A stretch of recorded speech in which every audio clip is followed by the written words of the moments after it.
মুক্তি মুক্তি মুক্তি চাই, খালেদা জিয়ার মুক্তি চাই। মুহুর্মুহু মিছিল, স্লোগানে উত্তাল নয়াপল্টন। দলের চেয়ারপারসন বেগম খালেদা জিয়ার স্থায়ী মুক্তি, বিদেশে চিকিৎসা আর বিভিন্ন মামলায় গ্রেফতার নেতাকর্মীদের মুক্তির দাবিতে যুবদল আয়োজিত সমাবেশে অংশ নিতে শনিবার দুপুর থেকে কেন্দ্রীয় কার্যালয়ের সামনে জড়ো হতে থাকেন বিএনপি নেতাকর্মীরা।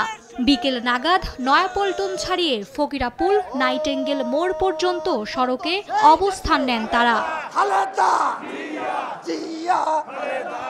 বিকেল 4টার পর মঞ্চে ওঠেন স্থায়ী কমিটির সদস্য সহ সিনিয়র নেতারা।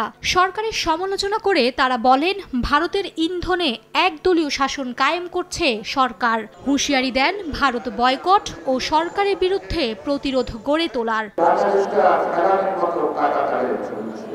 এই তারা নীতি আপনি কিভাবে মোকাবেলা ধার করে না রাজনৈতিকভাবে মোকাবেলা করে, সেটাই তো আমাদের মূল আজকের সিদ্ধান্তের প্রশ্ন আসে। জনগণ ভোট দিক বা না দিক, ক্ষমতায় টিকে থাকতে হবে। এই সরকার একটি আপদ, সবাই মিলে ঐক্যবদ্ধ হবে এই আপদ আমরা বিদায় করি।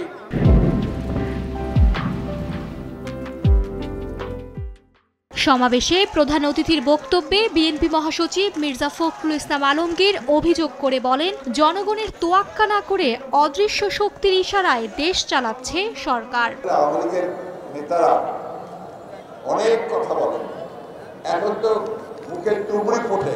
আওয়ামী লীগ দাবি করে তারা দেশ চালাচ্ছে, আসলে কি তারা দেশ চালাচ্ছে? তারা দেশ চালায় না, এক অদৃশ্য শক্তি দেশ চালাচ্ছে, যাদের নির্দেশে তারা আজকে বাংলাদেশে মানুষের অধিকারগুলোকে কেড়ে নিয়েছে। নির্যাতন করে, দমন করে গণতন্ত্রের আন্দোলন, সেই আন্দোলনকে স্থগিত করা যাবে না। নির্যাতন করে বিএনপির আন্দোলন দমানো যাবে না হুঁশিয়ারি করে ঐক্যবদ্ধ আন্দোলনে সরকার পতনের ডাক দেন বিএনপি মহাসচিব। টিকে থাকবে না, জনগণের তাল তরঙ্গের মধ্যে তা বেশি। মার্জিয়া মুমু, সময় সংবাদ, ঢাকা।